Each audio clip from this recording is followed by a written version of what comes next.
নমস্কার বন্ধুরা, আমার একটি নতুন ব্লগে আপনাদের স্বাগত জানাই। আজ আমরা সকালবেলায় সব পরিবারে যাচ্ছি বৈশরণ ভ্যালির উদ্দেশ্যে।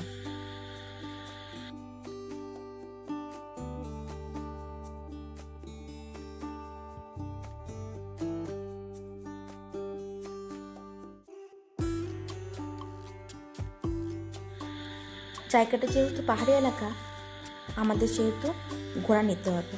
তাই প্রথমে চলে গেলাম আমরা ঘোড়াওয়ালার কাছে। সেখানে গিয়ে জানতে পারলাম এক একটা ঘোড়া ওরা বলছে 1800 টাকা করে। 1800 টাকা যদি হয়, আমরা আছি 4 জন, তাহলে হবে 7200 টাকা। দরদাম করার পর শেষ পর্যন্ত 5500 টাকায় ওরা রাজি হলো। আমরা যেই হোটেলে ছিলাম সেখান থেকে এই ভ্যালিটার দূরত্ব হচ্ছে প্রায় 6 কিলোমিটার।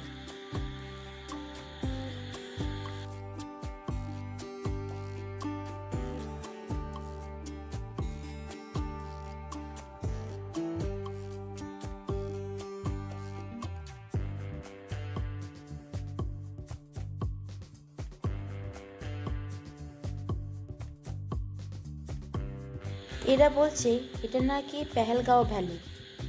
এখানে নাকি সিনেমা শুটিংও হয়েছে, যেমন রাজা হিন্দুস্তানি, বজরঙ্গি ভাইজান, এইসব সিনেমা শুটিং নাকি এখানেই হয়েছে। কি সুন্দর লাগছে দেখুন, ওপরটা পুরো সাদাতে ভর্তি আর নিচেটা সবুজে ভর্তি।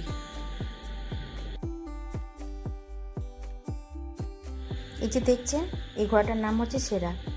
একে সেরা বলে ডাকার সঙ্গে সঙ্গেই মালিকের পিছন পিছন চলে যাচ্ছে।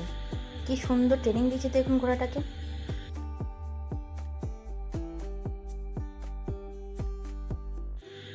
গত দুদিন নাকি এখানে প্রচণ্ড বৃষ্টি হয়েছে, তাই রাস্তাঘাটের অবস্থা দেখুন।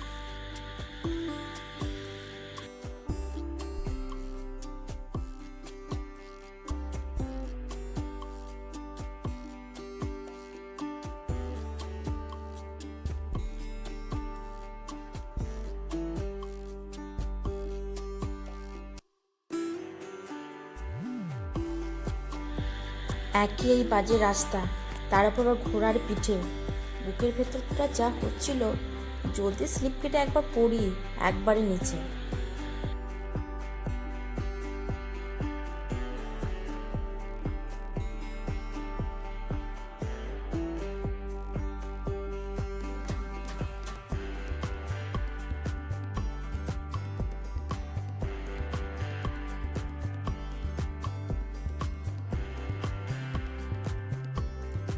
এই রাস্তার মধ্যে আমার মেয়েটা একা একাই ঘোড়ার পিঠে বসে যাচ্ছে, আর মাঝে মাঝে ঘোড়াগুলো এমন শব্দ বের করছে, ও তো ঘোড়ার পিঠে চাপতেই চাইছিল না।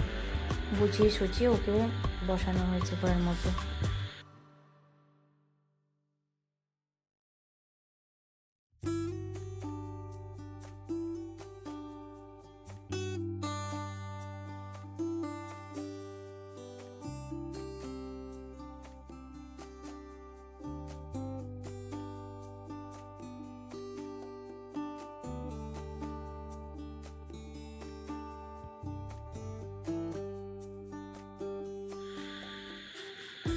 দূর থেকে দেখে মনে হচ্ছে ওটা একটা ফোয়ারা, কিন্তু কাছে গিয়ে দেখছি, ও বাবা, এটা তো পাইপ ফেটে জল বের হচ্ছে, আর ওটাকে আমি ভাবছি ফোয়ারা।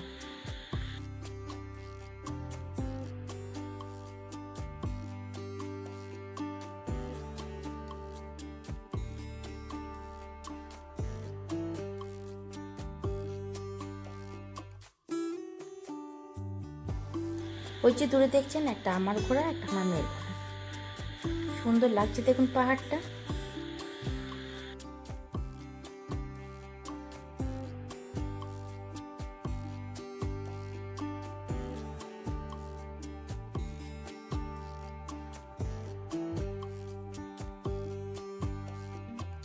এখানে আবার কতজন বসেছিল, যাদের কাছে ছিল একটা খরগোশ আর একটা পাখি।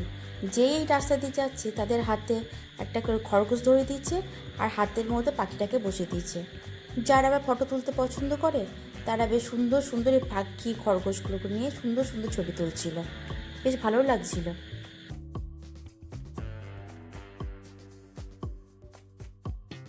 এই সেই ভ্যালি, আমরা এখানে পৌঁছে গেলাম। চারিদিকটা দেখুন কি সুন্দর লাগছে দেখতে, মনে হচ্ছে পুরো ছবির মতন।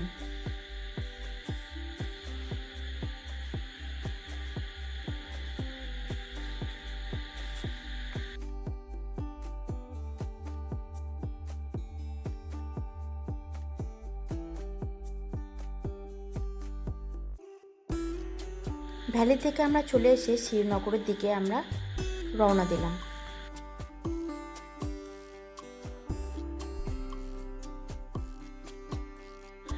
পাশে বয়ে চলেছে সুন্দরী লিডার নদী। আর এই যে দেখছেন গাছগুলো বেশিরভাগই হচ্ছে আখরোট গাছ।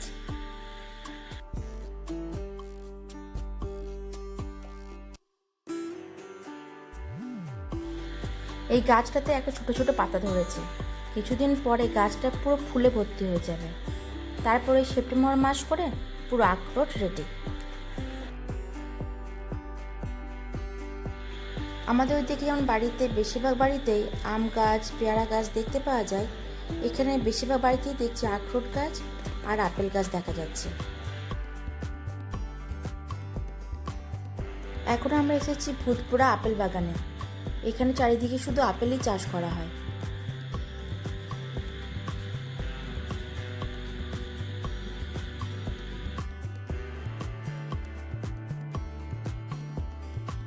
চারিদিকটা দেখুন কি সুন্দর লাগছে, এগুলো সবই হচ্ছে আপেল গাছ, আর গাছে সুন্দর সুন্দর ফুলও ধরেছে।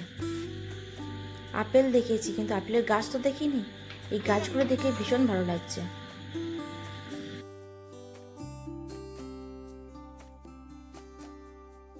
এই দেখুন এগুলো হচ্ছে সব আপেলের ফুল, কি সুন্দর লাগছে দেখুন গাছটা, পুরো গাছটা ফুলে ভর্তি। আর এই ফুলগুলোতে সুন্দর একটা মিষ্টি গন্ধও বেরোচ্ছে। বাগানের বাইরে দেখুন আপেলের জুস বিক্রি করছে। আমরা 4 জনই 1 গ্লাস করে জুস কিনলাম। এই 1 গ্লাস জুসের দাম নিল 50 টাকা করে।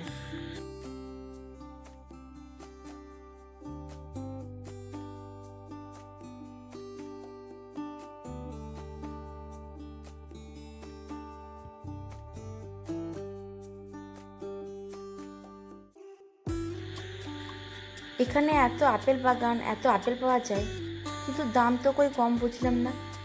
কলকাতাতে যা দাম এখানেও তাই দাম।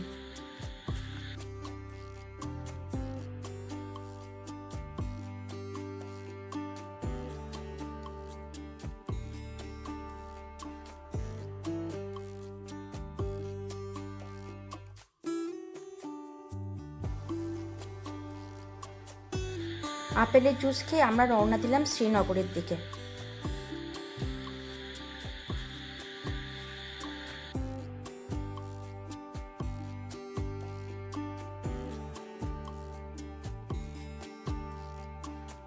কি সুন্দর লাগছে দেখুন সামনের দৃশ্যটা।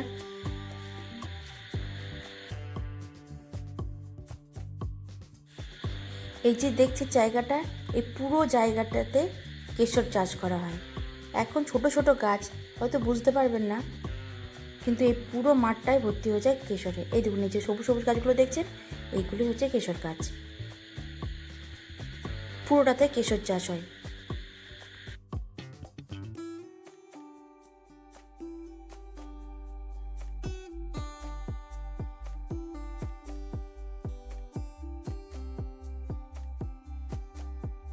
আমরা শ্রীনগরের কাছাকাছি চলে এসেছি, আর প্রায় 8 কিলোমিটার শ্রীনগর পৌঁছাতে।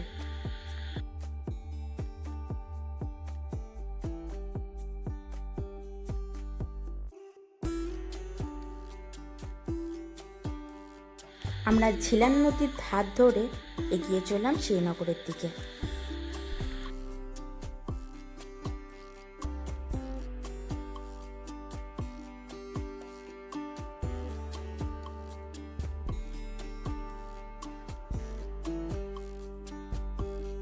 এই যে দেখছেন এই বড় বড় গাছগুলো, এই সব গাছগুলোই হচ্ছে চিনার গাছ। চিনার গাছ হচ্ছে যার মহাপাতের সিনেমার মধ্যে যে পাতাগুলো দেখাচ্ছিল, সেই পাতাটাই ছিল চিনার পাতা। আর এই হচ্ছে সেই গাছগুলো, কি সুন্দর লাগছে দেখুন কালারগুলো।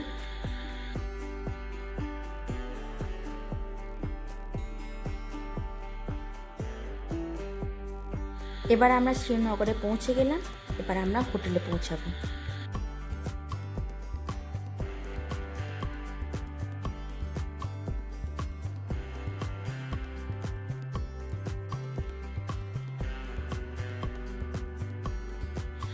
পৌঁছালাম আলামদার গেস্ট হাউস।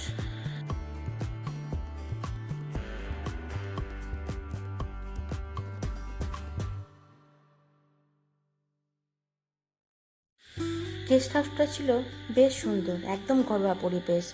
ঢুকে ডান দিকে দেখুন কি সুন্দর একটা ছোটোখাটো বাগান। রুমগুলো বেশ সাজানো গোছানো ছিল। চলুন এই ব্লগটা আজকে এখানেই শেষ করি, রেস্ট করি, খুব ক্লান্ত হয়ে গিয়েছে তো। আবার দেখা হবে নতুন একটি ব্লগে। ভালো থাকবেন, সুস্থ থাকবেন, আর ভিডিওটা ভালো লাগলে একটু লাইক করে দেবেন।